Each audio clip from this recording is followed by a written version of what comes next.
Ayan guys, oh. Woo! Sarap! Yan, lusong tayo, man! Ayan. Sama natin si Kuya Arnel. Ayan, ito yung katiwala dito sa farm. So, dito kay Arnel, ano yung mga makikita natin dito? Ano, danyos. Ito yung mga breeder na mga pink danyo. Oh, yeah, pink dan. Ayan, oh. Pakita nga natin kay Arnel kung gaano kalalaki yung mga breeder nyo dito ng mga pink danyo. Silipin natin guys. Ayan, oh. Ayan, oh. Tingnan natin, oh. Grabe, ayan, oh. Tataba. Mukhang madami ng itlog to, no? Mga babae yan, babae. Mga babae to. Oo. Yan, oh.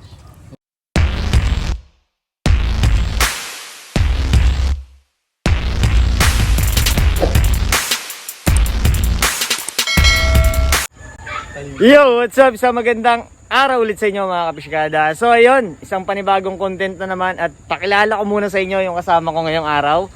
Ayan. So si Jack Pilizardo nga po pala. Ayan buddy, at may gusto kong batiin at shoutout. Sina-shoutout ko lahat ng nanonood dito. Pati sa subscriber ko nanonood. Ayan, so shoutout sa inyo. So support natin guys, si Piskada. Ayan. So ayun. So ngayon, first time lang namin mag-collab nito ni Jack. Dahil nga yun, rides na rin. Nandito tayo sa Cabuyao, Laguna. At mag-update tayo ng mga isda dito sa farm. So ayun, itong video na to mga kapiskada is para to sa mga naghahanap ng supplier. Dahil ito, direct farm, no? I mean yung mga isdaan dito, mamaya malalaman nyo yung mga ibang impormasyon. Pero bago yon, tingnan natin kung ano yung mga mangyayari at magaganap ngayon dito sa farm. Tara, let's go! So yun mga kapiskada, no, isang magandang araw ulit sa inyo. At ako talaga namang masayang masaya tayo ngayong araw dahil nakabisita tayo ulit dito sa farm para magbigay sa inyo ng mga panibagong update pagdating sa mga isdaan. So itong farm na to mga kapiskada, ilibot ko lang muna kay saglit. Ito ay na-vlog na natin 5 months ago. So marami nang nagbago at ayun nga yung mga update na gagawin natin mamaya. So gaya nito, etong nakikita nyong mud pond na to, yan, dati wala pang mga breeding net cage dyan. Dahil ito ay para sa mga catfish dati. Ayan, naabutan natin dito yung mga binibreed nilang catfish dito.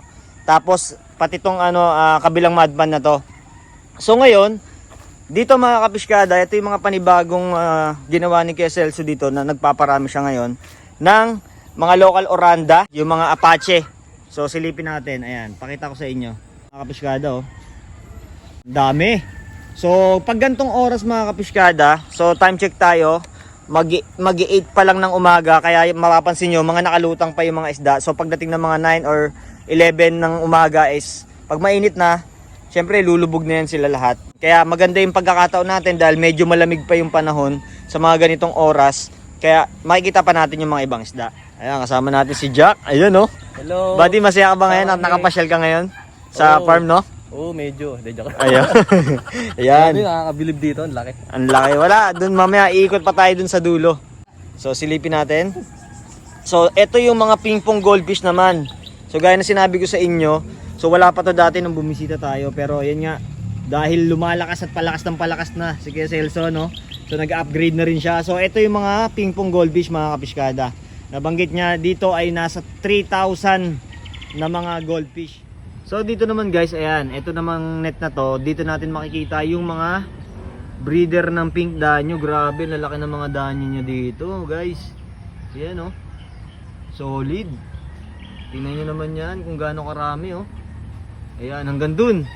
So hindi lang tayo kasi makatawid dito sa may gitna, gawa ng wala namang pilapil. So ayan, check na lang natin kung kakayanin ng cellphone. Pero ito pa, marami pa dito guys. Ayan, oh. Dahan-dahan lang tayo, baka swimming tayo ng di oras. Ayan, ito puro moli pa rin yan. Hanggang dun yan guys. Ayan, oh. So mananawa kayo, kahit libo-libo yung i-order nyo rito, pwedeng pwede. So ito naman ay mga green danyo. Ayan, green danyo and may mga neon green. Sabi, oh. Mga breeder yan guys. Tingnan nyo naman kung gaano karami. Ayan. Tapos dito naman sa gilid, ayan yung sumunod na net, mga Goldas Molly. Ibang variety pa rin yan. So ayun, oh, ang dami ron, oh. So nagulat lang din ako dito guys, no. Ang laki ng pagbabago at yung upgrade na ginawa ni Kuya Celso. Dahil sa 5 months pa lang, ganito na yung in-improve nung farm. Kung dating binisita ko to, mas maraming mga isda, mas naging triple o ano pa, mas higit pa yung dinami niya. Ayan, oh. Kahit saan kayo lumingon, ayan, oh, daming mga moli ngayon guys. yung tansya ko dito na mga breeding net na cage na ganito na nakalagay sa mud pan, siguro aabot to ng mga hundreds. So ito pa lang yung pinuntahan natin, pangalawang area pa lang to dito sa farm. So sa nakikita nyo kung ilan, parang sobra pa nga sa hundreds kasi mamaya pupunta pa tayo sa dulo. Tingnan nyo naman guys yung dami ng mga available na molly ngayon dito. Ayan oh. So kung ikaw ay pet shop owner at naghahanap ng supplier, kung kinakapos ka sa mga variety ng mga isda, lalo na sa molly, danyo, pwede dito mga kapiskada. So dito guys no, eto, gigil na ako talaga mga kapiskada na makalusong dito kasi di tayo makatawid oh, walang pilapil. So mapapansin nyo, ayan dito, nandito lang kami sa gilid. So sabi ko kay Kuya Celso, kung meron pa siyang overall na ano, mahiram na suit no, para makababa tayo dyan sa tubig, para mas mai-picture natin at mas mapakita ko sa inyo yung mga isda na gaya nito. So meron siya rito mga breeder ng Kuhako Swordtail. Grabe naman yan. Ayan oh guys oh. So ewan ko lang kung naaninag nyo pa. Ayan, pero nakikita nyo naman siguro. Tapos ayan yung mga prey nyo. So yung Kuhako Swordtail guys, ito isa sa mga matataas yung value ng mga ganitong isda. Bibihira din kasi yung lumalabas na supply nito sa Cartemar kung mapapansin nyo. At na-tsempohan natin. Ito bago to kasi nung dating nag-vlog tayo dito, wala pa tong mga swordtail na ganito, yung Kuhako. Kaya gusto ko makalusong para mas ma-picture sa inyo, mapakita sa inyo kung gaano kagaganda yung mga isda mga kapiskada. So ayan guys, gaya na sinabi ko sa inyo, gigil na ako. So ngayon mag-scuba diving tayo ngayon. Ayan, dahil lumiram tayo ng suit. Ayan. So gaya na sinabi ko nga sa inyo kasi walang pilapil dito guys. Ayan oh. So hindi tayo makakatawid-tawid sa gitna kung mas gusto natin ipakita. Kaya eto, nanghiram tayo ng suit na yan. Ayan. So para mapasok ko, no, mapuntahan ko yung pinakagitna at yung mga isda na nandiyan dyan para mas makita nyo ng maliwanag. So, pangalawang farm pa rin. Ayan. So umikot lang din ako. Pero grabe. Tingnan nyo naman kung gaano kalalaki yung mga breeder dito ng platinum molly. Guys. Ayan oh. Boom. Lalaki. So yung ini-expect ko na mga fry, mas grabe, triple pa yung nilalaki ng mga ganito palang molly, no? Ayan, no? Ayan. Tapos dito, silipin natin dito. Ayan, no? Ayan yung mga fry nyo, ang dami, oh. Naglalapitan sila dito guys, ayan, no? Boom, libo-libo. Tingnan nyo naman kung gaano karami dito guys yung mga molly. Ayan. So dito naman guys sa area na to, kung nakikita nyo, ayan, no? So grabe, napakalawak ng farm. So medyo maingay lang guys dahil nga ayan, malapit tayo sa ayan, yung motor, yung patubig nila. So dito pa rin, nandito yung mga variety pa rin ng mga marble molly. May mga pineapple molly dito. Hanggang dun yan sa dulo mga kapiskada. So ayan, medyo maingay lang kasi nga ayan, nagpapatubig sila ngayon. So ayan guys no. So ngayon kasama natin si Kuya Dexter. Kuya Dexter, anong gagawin natin ngayong araw? Ayan, so ayan sige Arnel nandun sa unahan. Ayan, Arnel. Tapos magpapasama tayo ngayon sa kanila kasi mag-harvest daw sila ng mga hito, guys. So silipin natin muna ngayon kung paano yung ginagawa ng pag-harvest ng hito mga kapiskada. So ayan mga kapiskada, no, ayan. So ito nakalatag na yung mga net na ayan, ipanguhuli nila sa mga fingerlings na mula dun sa dulo.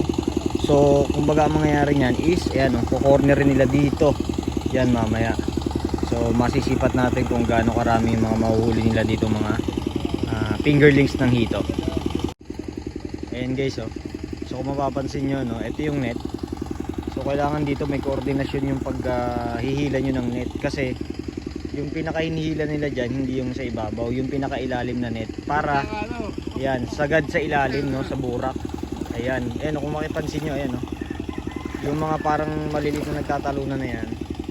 Yan, ayan yung mga catfish o hito. Ayan. So, abangan natin kung ano yung mga size ng hito na makikita natin dito. Tapos,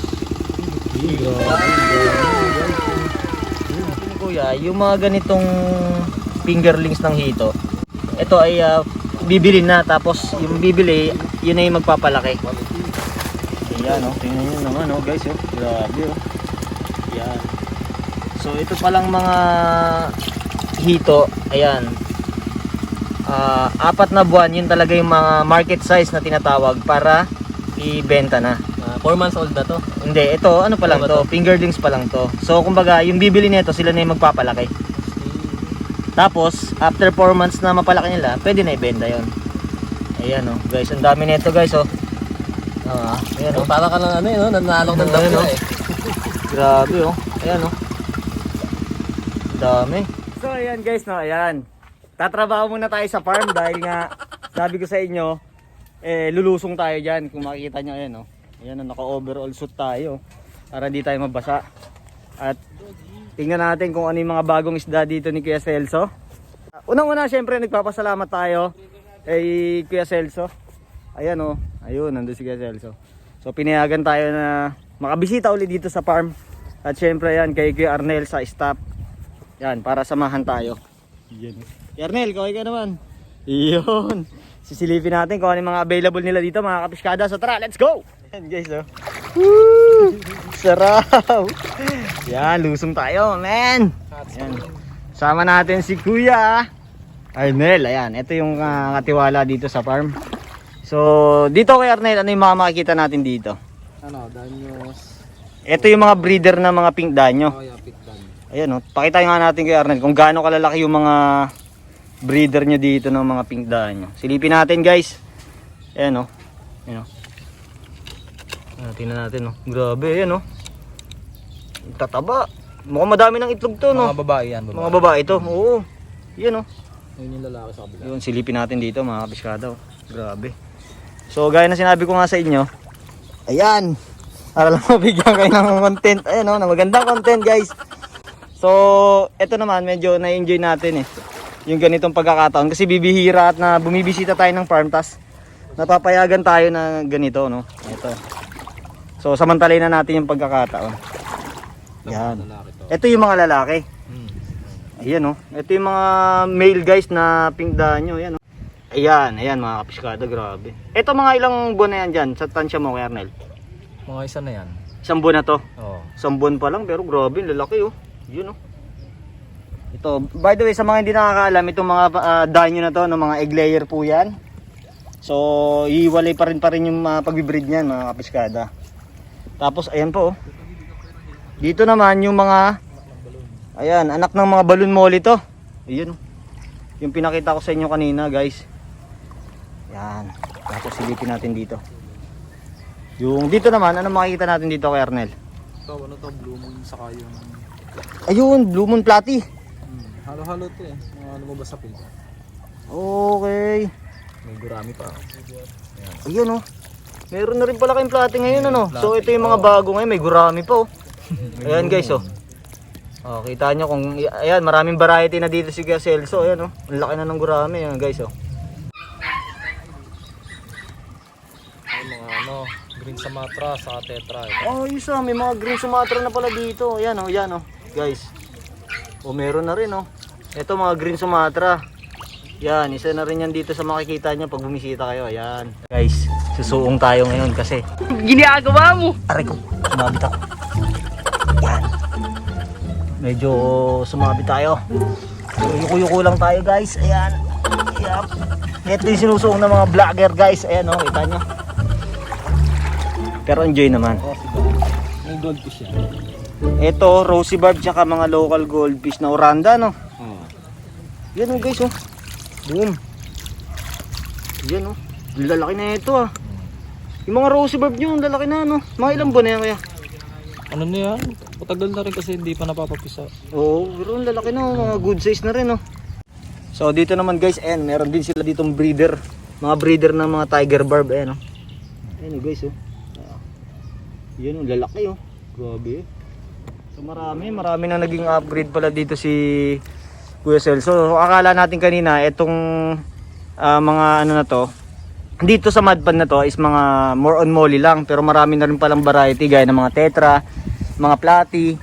Ayan, meron na siyang mga bago dito, angel fish yan, mga tiger barb no. Yan, dito may chocolate ano, ito yung sinasabi ngayon ni Kuya Celso na bago niya na mga chocolate balloon molly eh no. So ito may mga mixed na. Yan oh. Ito guys oh, tingnan nyo. Silipin natin yung isa lang guys.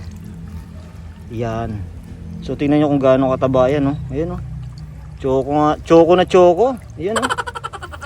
So dito mga libo na rin yung mga nandito, no, Kuya Arnel, no? Libo na. Ayan, libo na rin, no.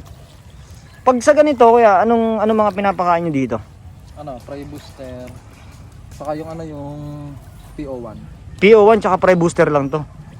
Sa bagay kasi yun nga yung sinasabi namin sa inyo guys, no? Pag dito kasi sa mga mud pond na to, yung mga live foods kasi na makikita rin dito is yun din yung nagbibigay sa mga isda ng ng mabilis na paglaki. Kasi nandito na yung mga dap niya, lahat nandito na yan eh. Ito ba Kuya Arnel, paano ba yung maintenance nyo rito pag nagpapalit pa ba kayo ng tubig dito? Oo, nagpapalit kami. Saka pagka painit na, nagpapa-under kami ng motor. Ayun yung kanina, yung motor doon mga kapiskada. So binubuksan nyo yun pagka mainit na. Tapos para lang yung patubig nyo. Yun. So dito parang nangyari kasi, yung tubig na nandito, kumbaga magbubukas sila ng motor para yun nga, parang yun na yung pinaka automatic water change nila. So ito naman guys yung mga lyre tail, balloon molly, ayan mga black. Yung grabe, lalaki nito guys. Angat mo yung isa, ayan oh. Tingnan nyo guys yung sukat ng mga balloon molly nila dito. Ito kuya yung galing ng Davao, ano? Ito. Yan oh, grabe oh. So yung mga nandito, mga ilang piraso? Mga nasa 500 pa na sila. 500 pa lang to. Kasi ito yung parang simula pa lang ng pagpaparami nyo. Oo, simula pa. Ito yung mga galing sa Davao, no? Yun. Dito pa lang yan guys, sa unahan pa lang yan ng farm. So yung mga pinakita ko sa inyo, hindi pa tayo nakakarating doon. So try lang natin silipin yung binanggit ko sa inyo na kuha ko na swordtail. So ito guys, oh, grabe. Yan oh. Diba, solid. Grabe naman. Guys, nakakita tayo ng mga ganitong kuha ko, pero yung size nito guys, ayan oh.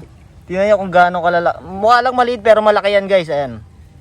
So ito yung mga breeder na ng ng kuha ko. Ayan oh. So male female magkasama na to kuya. Kasama na. No, grabe guys oh. So ito abang-abangan nyo to kasi pinaparami pa lang nila guys. So soon pagka naparami na nila yan dito sa mud pond na to, pwede nyo nang i-avail yan. Grabe. Dahil yung mga ganyang klase ng mga isda, bibihira din naman yung stock na dumadating yan dun sa Cartimar. Sumuli tayo. Ayan, enjoy lang natin yung hobby, kaya huwag kayo may stress sa mga isda nyo. So ngayon, sisilipin naman natin dito yung mga red platy. Pero dito, stop muna tayo kasi tingnan nyo naman kung gaano kadami guys.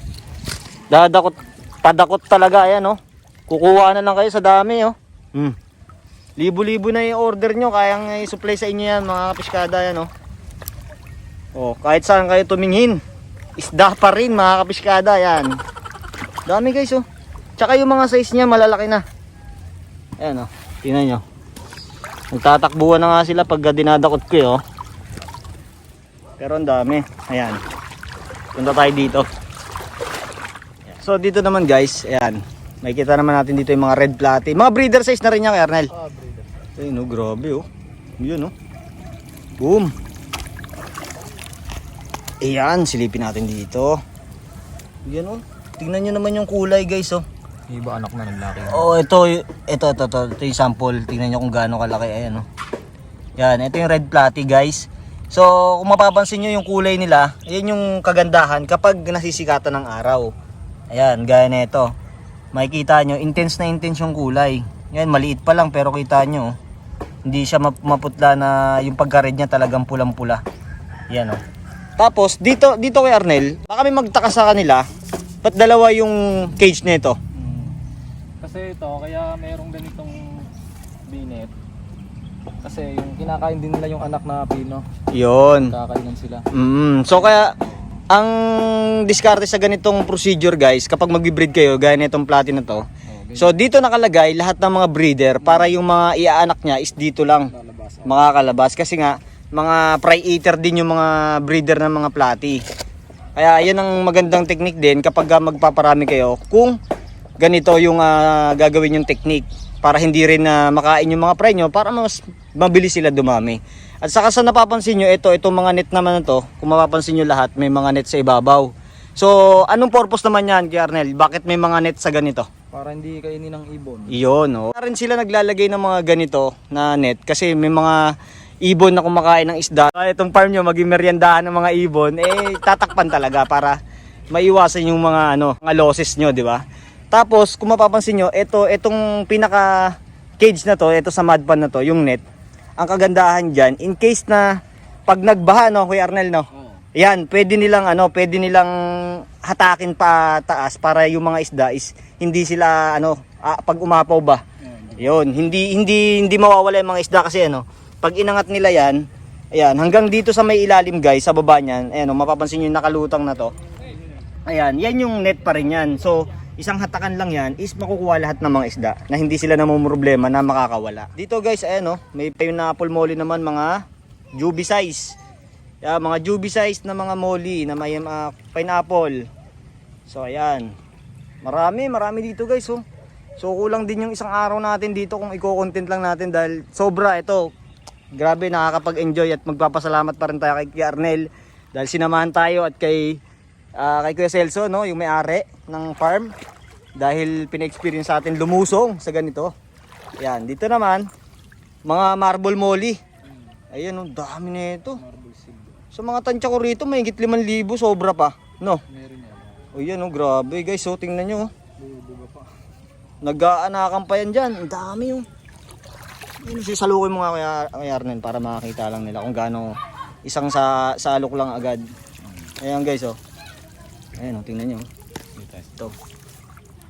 Ayan, tingnan nyo guys, ayan kung gaano karami. Ito mga jubices pa yung iba, pero ang lalaki na rin, Market size na. Market size na halos din yung iba. Ayan, So ito yung advantage nga, gawa ng sinabi ko sa inyo. Ito, kapag ka naanuhan sila ng araw, tapos syempre dito sa mud pan pa, talagang mabilis yung paglaki. Unlike dun sa mga normal na pagbibreed lang sa mga aquarium. Ito. Grabe, ito naman yung mga breeder na mga danyo. Mga halo na to, green tsaka yellow. Guys, ito daw yung kauna-unahan nilang breeder dito, guys. Tingnan nyo kung gaano kalaki. Dami na itong itlog, So, ayan, Tsaka ang healthy ng mga isda nila dito, guys, kahit na tirik yung araw. Pero yung sukat nung din, yung sizing, quality guys, Tingnan nyo naman ito ba mga binibenta nyo pa to o hindi na? Hindi, bibreedin na lang. Ipaparamihin nyo uli. Paparamihin ulit. Pero ito, kapag magbibreed kayo niyan, saan nyo? Sa may aquarium. Okay. So, ang ginagawa nila ng pagbibreed, yung technique naman nila, kinukuha lahat ng female tsaka male. Tapos isi-separate nila ng tank para dun pa pisain yung itlog, no, kuya? Yun.